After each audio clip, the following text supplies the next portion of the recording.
अस्सलामुअलैकुम। હું ફેઝ એ Chakkiwala girls high સ્કૂલની વિદ્યાર્થિની શેખ મહેરીન બાનુ મોહમ્મદ ઇદ્રીસ આપનું હાર્દિક સ્વાગત કરું છું. ધોરણ 11 વર્ગ આર્ટ્સ, સબ્જેક્ટ સાયકોલોજી એટલે મનોવિજ્ઞાન. આજે આપણે સાયકોલોજી એટલે મનોવિજ્ઞાનમાં ચેપ્ટર 6 સ્મરણ અને વિસ્મરણ વિશે માહિતી મેળવીએ. તો સ્મરણ એટલે શું અને વિસ્મરણ એટલે શું? તો સ્મરણ એટલે યાદ રાખવું અને વિસ્મરણ એટલે ભૂલી જવું, એટલે યાદ ન રહેવું. આપણે સ્મરણ વિશે માહિતી મેળવીએ. તો જીવનની અનેક ઘટનાઓ, ઉજવણીઓ, બનાવો અને યાદગાર પ્રસંગો જાય છે. એટલે કે જીવનની કેટલીક ઘટનાઓ હોય છે, કેટલીક ઉજવણીઓ હોય છે, કેટલાક બનાવો હોય છે અને કેટલાક યાદગાર પ્રસંગો હોય છે જે આપણને હંમેશા માટે યાદ રહી જાય છે. તો આ યાદગીરીનું મુખ્ય કારણ શું છે? આ યાદગીરીનું મુખ્ય કારણ આપણામાં રહેલી સ્મરણ શક્તિ જ છે. સ્મરણ શક્તિ એટલે યાદ રાખવાની જે શક્તિ હોય તેને સ્મરણ શક્તિ કહેવાય. જીવનમાં આવશ્યકતા અનુસાર આપણે આ પ્રક્રિયાને ચેતન સ્તરમાં લાવીએ છીએ અને તથા પુનઃચેતન સપાટી પર લાવીને વ્યક્ત કરીએ છીએ. સ્મરણ એ એક પ્રકારની ઉપયોગી માનસિક પ્રક્રિયા છે. સ્મરણ એક એવી પ્રક્રિયા છે તે ઉપયોગી માનસિક પ્રક્રિયા છે. આપણે જે કાંઈ શીખીએ કે જાણીએ છીએ તેનો સ્ટોર હાઉસ જો કોઈ હોય તો એ સ્મૃતિ એટલે કે વિચારવું કે સ્મરણ એટલે કે યાદ રાખવું જ છે. સ્મરણની વ્યાખ્યા. આપણે સ્મરણની વ્યાખ્યાઓ જોઈએ તો બર્નહાર્ટ અને વિલિયમ જેમ્સ જેવા મનોવૈજ્ઞાનિક સ્મરણની વ્યાખ્યા આપતા શું લખે છે કે સ્મરણ એટલે ભૂતકાળના અનુભવો અર્થમય બને એ રીતે વર્તમાન પરિસ્થિતિમાં પુનઃ જાગૃત કરનારી પ્રક્રિયા.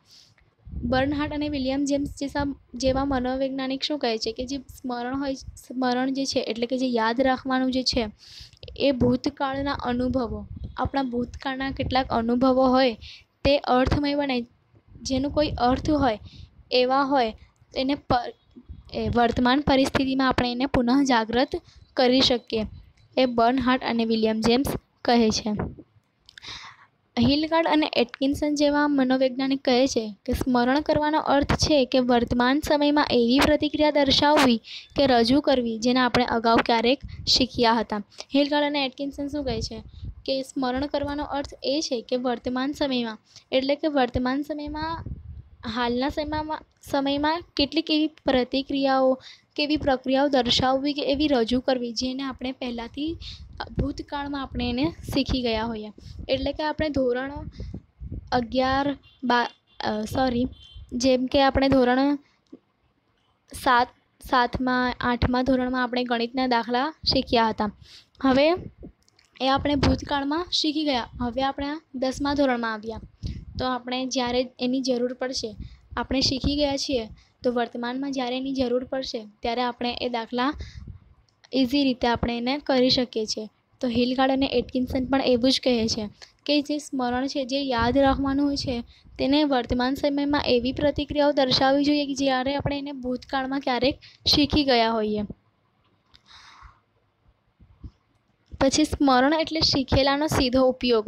વુડવર્થ એવું કહે છે કે સ્મરણ એટલે કે યાદ રાખવું જે છે, જે આપણે યાદ રાખેલું છે એનો આપણે સીધો ઉપયોગ કરવો જોઈએ. સી.ટી. મોર્ગન મનોવૈજ્ઞાનિક શું કહે છે કે સ્મૃતિ એટલે માહિતીના સંકેતાંકન, સંગ્રહ અને પુનઃપ્રાપ્તિની પ્રક્રિયા. હું તમને બધી જ વ્યાખ્યા એક ઉદાહરણમાં સમજાવું. સ્મૃતિ એટલે માહિતીના સંકેતાંકન, સંગ્રહ અને પુનઃપ્રાપ્તિની પ્રક્રિયા. ઉદાહરણ તરીકે હું તમને કહું તો આપણે જ્યારે એક્ઝામ આવવાની હોય છે ત્યારે આપણે એને જે સબ્જેક્ટની એક્ઝામ હોય છે એ પુસ્તક લઈને આપણે વાંચવાનું શરૂ કરીએ છીએ. જ્યારે આપણે વાંચવાનું શરૂ કરીએ છીએ તો કેટલાક એવા પોઈન્ટ હોય છે જ્યાં આપણે આપણા માઇન્ડમાં એવું બેસાડી દઈએ છીએ, એટલે એનું સંકેતાંકન કરીએ છીએ.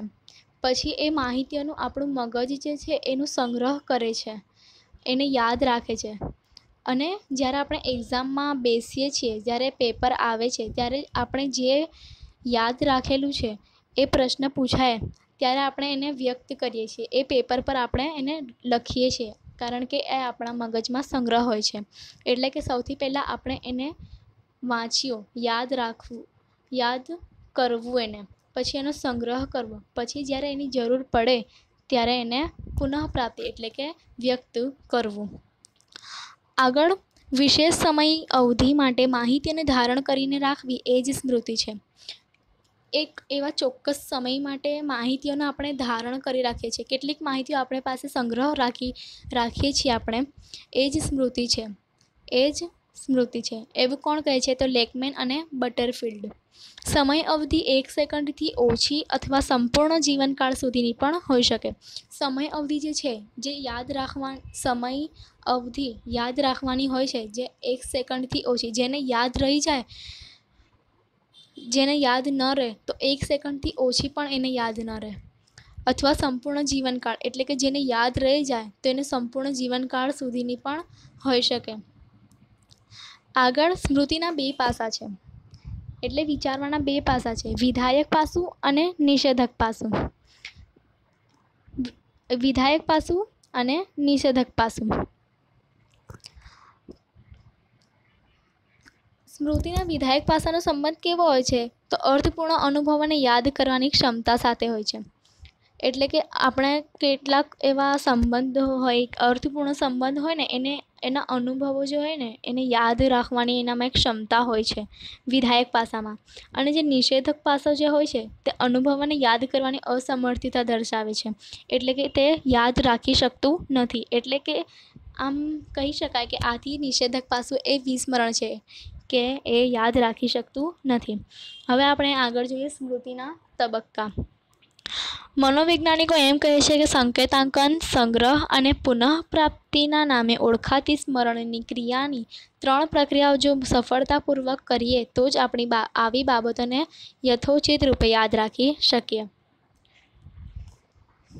સ્મરણના મનોવ્યાપારમાં જોવા મળતી સંકેતાંકન, સંગ્રહ અને પુનઃપ્રાપ્તિની પ્રક્રિયાઓ એકબીજાથી સ્પષ્ટ રીતે જુદી પડતી અને સમયની દ્રષ્ટિએ ઉદ્ભવતી પ્રક્રિયાઓ છે.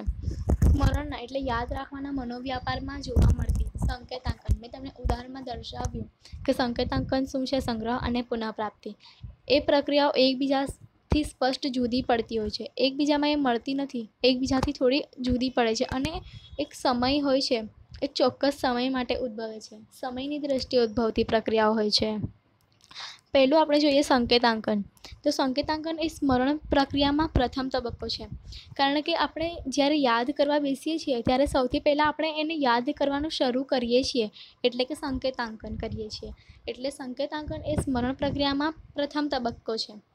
સંકેતાંકન કેવી પ્રક્રિયા છે? તો સંકેતાંકન એવી પ્રક્રિયા છે કે જેમાં ચોક્કસ બાબત કે સામગ્રી અંગેની સંવેદન છાપો સ્મૃતિમાં અંકિત થાય છે, કે જેનો સંગ્રહ થઈ શકે.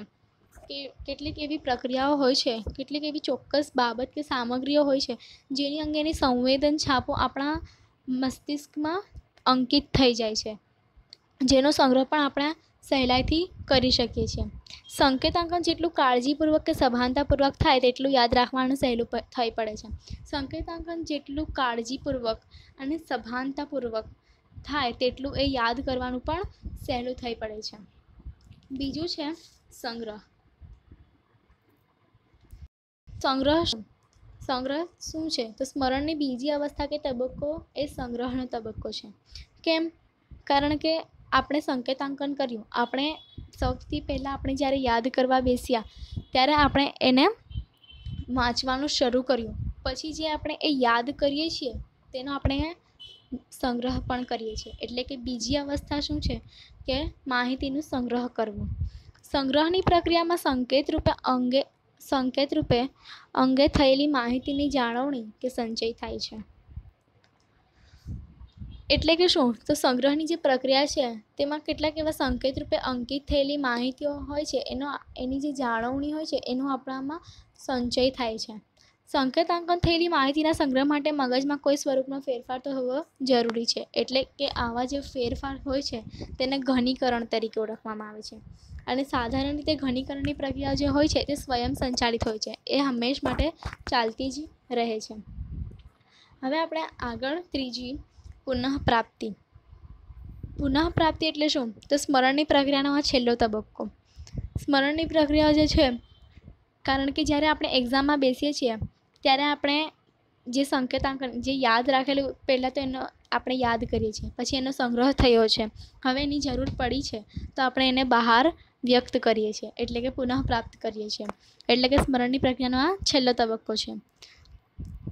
સ્મૃતિ રૂપે અંકિત થયેલી માહિતીને પુનઃ સપાટી પર લાવવામાં આવે ત્યારે આ પ્રક્રિયા થાય છે. જ્યારે આપણે સ્મૃતિ રૂપે યાદ રાખવાના રૂપે જે સંગ્રહિત થયેલી આપણી માહિતીઓ જે છે ફરી આપણે એને બહાર લાવીએ છીએ ત્યારે આ પ્રક્રિયા થાય છે. અને પુનઃપ્રાપ્તિની પ્રક્રિયા